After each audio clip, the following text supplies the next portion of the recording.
Welcome back everyone to Goal Post Guru. Video को अंत तक देखें, अच्छा लगे तो वीडियो को लाइक करें, वीडियो को शेयर करें और चैनल को सब्सक्राइब करें। Champions League night. We all know how unpredictable it can be, and last night it was no different. Sporting has defeated Manchester City at their home ground, and this was the only unpredictable result from last night, as AC Milan has defeated Real Madrid, and this was no surprise. Real Madrid was looking at this match as a revenge opportunity after they lost against FC Barcelona in El Clasico. Real Madrid इस match को El Clasico से different approach करती है. Intentions were clear from Real Madrid because the midfield that they played against Barcelona did not have creative angle in that. So इसलिए इन्होंने Modric को start कराया instead of Camavinga and they swapped Fede Valverde and Bellingham. But did it work out? Absolutely not. Why did not it work out? Because आपके पास Kylian Mbappe है और Vinicius junior है, और plus आप खिला रहे हो मॉड्रिच को स्टार्ट से. प्रॉब्लम ये होती है कि एम्बापे को प्रेस करना नहीं आता. This is clear. Vini is also not that good in pressing. This is because Mbappe is not good in pressing, so he can't press alone. और मॉड्रिच भी अब प्रेस नहीं कर सकता इतना इफेक्टिवली जैसा वो पहले किया करता था. Ancelotti is not managing Real Madrid as he was supposed to because he has arguably world के दो बेस्ट प्लेयर. ऑल्सो टू कुछ फैंस ऐसा कह रहे हैं कि एम्बापे सेंट्रली नहीं खेल सकता, और करीम बेंजेमा ने भी यही बोला कि he is not a striker और a right winger. But is this true? PSG में एम्बापे फर्स्ट सीजन में he was playing right wing alongside Edinson Cavani and Neymar junior. अभी प्रॉब्लम इतनी सी है कि एम्बापे फिट नहीं बैठ रहा because this is his first season, और obviously the expectations are very high from Kylian Mbappe at this moment. He is supposed to replicate Cristiano Ronaldo, and that simply cannot happen just like a flash. Mbappe will be back because he is world class. We all know Mbappe is world class player. But problem is Vini का भी match last के 2-3 matches से अच्छा जा नहीं रहा. Yeah, he was very good against Dortmund, but he was not that good against FC Barcelona, nor he was good against AC Milan. Moving on to the match, Rafael Leao को Fonseca ने start दिया, और Rafale Leao का ये first start था after 22nd of October. So many people से Rafael Leao does not defend, और this is a problem for Rafael Leao, and that is why वो लास्ट के 2 मैचेस में बेंच था. Because Paulo Fonseca must have thought कि उस 2 matches में my left winger has to drop back and defend. But इस मैच में I think he knew about Lucas Vazquez that he is not in form, और Lucas Vazquez ने आज होने भी नहीं दिया वैसा कि he had to drop back and defend. Rafael Leao played like prime Ronaldinho, but is he that good? Yes, he is a world class player, but the way he played today, he was not in form. Rafael Leao is not in form player, so the way he played was just because कि Lucas Vazquez was very bad in this game. और there was first half में तो obviously जब फेदे Valverde थे तो there was 2v1 against Rafael Leao, but the moment he was benched in the second half, it was all alone for Rafael Leao against Real Madrid's left wing. Ancelotti kind of mismanaged this game because Real Madrid के लिए इस मैच में number 9 was necessary, and obviously Mbappe इतना अच्छा कर नहीं पा रहे हैं. तो he might have played Arda Güler, and also he should have played Endrick as number 9 and Arda Güler in place of Luka Modric, क्योंकि अभी वो डिफेंस भी कर लेगा और वो क्रिएटिविटी भी उसमें है. अब बेलिंगम से आप इतना ज़्यादा काम नहीं करा सकते ना, क्योंकि वो बंदा आपके लिए डिफेंड भी कर रहा है. बेलिंगम आपके लिए अटैक में भी ऑप्शंस प्रोवाइड कर रहा है, वो इन बिहाइंड भी कर रहा है, वो आपके पास डिफेंस में मजदूरी भी कर रहा है, और फेदे वल्वर्दे का गेम भी बहुत ऑफ था. तो आई थिंक बेलिंगम के अलावा तो मेरे को कोई इतना ट्राई करता हुआ दिखा नहीं इस मैच में. तो बात यही है कि you should have played Arda Guler in midfield instead of Modric.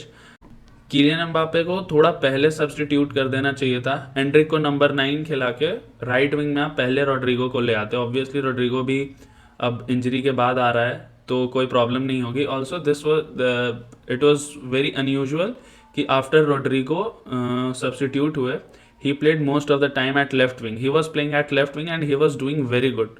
And Vinicius का तो गेम आज इतना ऑफ था, मतलब he did not look like a Ballon d'Or winner, which he is not. So problem तो हुई है रियल मैड्रिड को. अब Real Madrid has to find solution तुरंत से after this match, because they have to play Osasuna in Santiago Bernabeu, and it will be a big test for Real Madrid again, and they cannot afford to lose another 3 points or even 2 points. They cannot even afford a draw anywhere near, because अब अगर आप point lose करते हो तो this is basically you are giving Barcelona the title, given Barcelona does not fumble in later stages of La Liga this season. Real Madrid अब आजकल जितने matches हो रहे हैं अब वो सिंपली मिडफील्ड में डोमिनेट हो रही है. पूरी टीम ही अब वो मोमेंट्स की बन चुकी है कि एक दो मोमेंट्स वो गेम चेंज करेंगे और फिर उस मोमेंटम से वो मैच जीतेंगे. तो ये एल क्लासिको का पहले तक तो सही था. आफ्टर एल क्लासिको ये जो 2 मैचेस हुए हैं, El Clasico and last night against AC Milan, तो शॉर्ट कमिंग्स तो आपके दिख गए कि आपका मिडफील्ड बिल्कुल ज़ीरो है, क्रिएटिविटी वाइज भी ज़ीरो है, क्योंकि मॉड्रिच भी इन्फॉर्म नहीं है, पूरी टीम का ही मोरल डाउन है.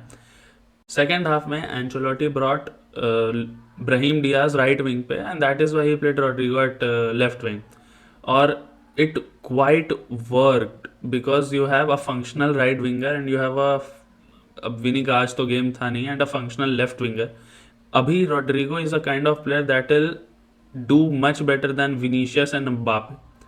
सो आई थिंक रोड्रिगो को आप राइट विंग खिलाओ, लेफ्ट विंग खिलाओ, या अगर आप फॉल्स नाइन भी खिलाते हो, तो Rodrygo will do much better than Kylian Mbappe. But it is evident that Ancelotti will not bench Kylian Mbappe, और he will not push him on the right hand side right wing. He will play as number 9, और उसे यही solution चाहिए, और इसीलिए real Madrid को इतनी problem हो रही है.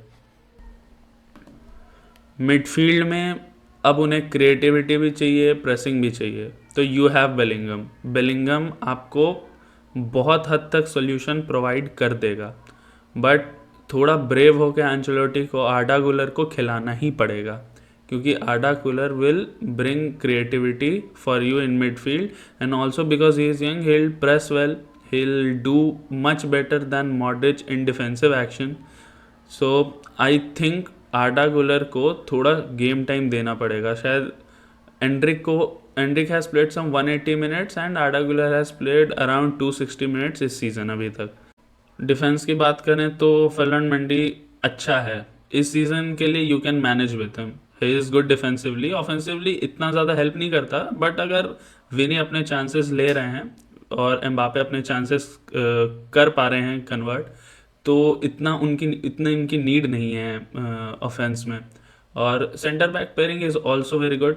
वो Militao and Rudiger they can play at high level. We all know that they are Champions League winning pair.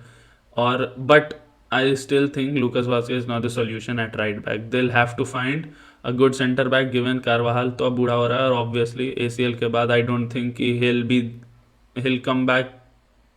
अब रियलिस्टिकली बोलें तो he'll not come back like he was before. Age की वजह से भी, और ACL इंजरी है ही ऐसी इंजरी, अब इसका कुछ कर नहीं सकते. राफेल लियाओ, थियो हर्नांडेज, राइंडर्स एंड पुलिसिच जैसा इस मैच को खेले हैं, तो अगर वो AC मिलान ऐसा कंटिन्यू करती है तो I think AC Milan will not have that much trouble जितना वो उनको सीरिया में प्रॉब्लम हो रही है. अभी सीरिया में वो 7th पोजीशन में. इस मैच के पहले भी they were not informed, and because of Real Madrid trouble they were able to win this match. But I don't think AC Milan को ऐसा कुछ चांस रहता अगर रियल मैड्रिड थोड़े भी अभी अच्छे फॉर्म में होती और एम्बापे 1-2 चांसेस भी ले लेते, तो game could have been much different. Lunin was very good in this match. He obviously saved Real Madrid from utter humiliation. ये गेम 5-6 का था, बट 2-3 मैसिव सेव्स करे लूनिन ने. और Lunin is a good backup for Thibaut Courtois, we all know that.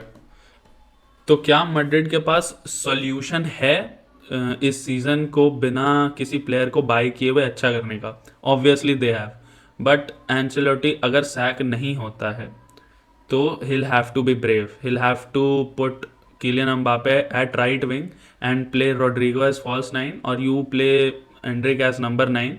तो he'll have to do that और bench Kylian Mbappe and play Rodrigo at right wing and Endrick as ST, but we all know that is not going to happen. और आर्डा Guler को थोड़े और chances मिलने चाहिए, ज़्यादा minutes मिलने चाहिए आर्डा गुलर को, बेलिंगम को सेंट्रली ही खेलना चाहिए. फेदे वालवर्दे के साथ प्रॉब्लम यह है कि before El Clasico he was very good for Madrid side, both in defensive and offensive action. But चलो इतना dip in form he can manage because he is playing, सारे मैचेस खेल रहा है वो. तो maybe fatigue is a problem, that is why he is not that effective in these 2 matches. But hope he can bounce back, and Real Madrid will also bounce back because we know this is Real Madrid and this is their competition, and they'll have to find this solution as soon as possible because अब अगला match ही इनका ओसासुना से है. और being a Barcelona fan, I know what Osasuna can do against you. They have a pacey left winger in Brian Zaragoza, and if Lucas Vazquez अगर उस match में भी आज की तरह परफॉर्मेंस देते हैं तो there is going to be a huge problem for Real Madrid. And after that they'll have to play Leganes away match. That is an easy match, but given current form you cannot say they'll win against Leganes away easily. Let's see what happens. But also in Champions League they'll have to play Liverpool at Anfield and Atlanta in away match. So this is going to be a huge test for Real Madrid in these upcoming next 4-5 matches with Champions League and in La Liga. They cannot just now, अब बहुत मुश्किल हो चुकी है, अब ये point drop नहीं कर सकते रियल मैड्रिड. और अगर करते हैं तो एक्स्ट्रा 2 मैचेस खेलने पड़ेंगे क्योंकि टॉप 8 तो चैम्पियंस लीग में बहुत मुश्किल हो जाएगा इसके बाद. और ला लीगा में you just cannot afford any more point loss. So let's see what happens with real Madrid. Moving on to the next fixture, Sporting has defeated Manchester City 4-1 at their home ground.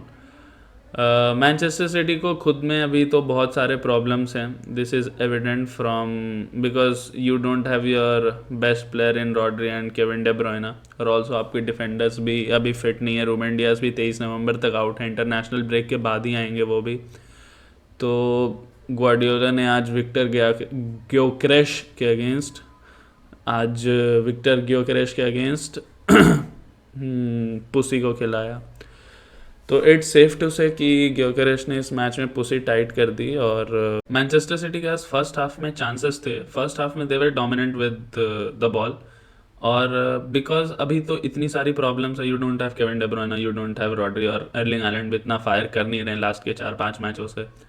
तो ये match तो tough होने वाला था क्योंकि you are coming against Maximilian Araujo and you are coming against Viktor Gyokeres and Trincao. They are all in form at this moment. तो ये match ऐसा नहीं था कि this was going to be cake walk for Manchester City, और ऐसा किसी ने प्रेडिक्ट किया भी नहीं था. It was going to be difficult fixture, but किसी ने ये प्रेडिक्ट नहीं किया था कि स्कोर लाइन 4-1 होगा. और अब क्योंकि फुटबॉल गेम ही मोमेंट्स का है, अगर शायद एर्लिंग हालैंड वो पेनल्टी मार दिए होते तो शायद मौका अलग होता, मैच का रिजल्ट अलग हो सकता था. We don't know, this is a massive big if, but I think Sporting deserve their flower. Sporting was very good in the second half. इतने सारे चांसेस बनाए और ग्योकेरेश ने भी अपने सारे चांसेस ले लिए. पेप has lost 3 matches in a row, and this is happening after 2018, almost after 6 years. So this is not normal for Pep and Manchester City, and they'll have to find another way. Because अभी इतना मतलब newness को आप खिला रहे हो, आप कोवाचिच को खिला रहे हो, एक साथ इतने सारे मिडफील्डर्स जब खेल रहे हो आपकी टीम में, तो कहीं ना कहीं ऑफेंस में दिक्कत आ जाती है अगर आपके पास केविन डे ब्रुयन ना हो. और इतना मिडफील्ड में भी आप कह सकते हैं कि स्टेबिलिटी नहीं है अभी मैनचेस्टर सिटी के पास, और बिल्डअप भी इतना कुछ खास कर नहीं पा रही है. हो सकता है वो because my sporting played very well in this match and clear cut sporting dominated in second half, but you can expect Manchester City to bounce back once their player returns. Ruben Dias के आने पे ही game बहुत ज़्यादा बदल जाएगा, और if you have Kevin De Bruyne on top of that, then they'll definitely bounce back. Video पसंद आया तो लाइक करें, शेयर करें और चैनल को सब्सक्राइब करें, थोड़ा सपोर्ट करें, और कमेंट सेक्शन में बताएं कि इस वीडियो को और कैसे बेहतर बनाया जा सकता था, और हम ऐसे ही वीडियोस लाते रहेंगे. Thank you, peace out.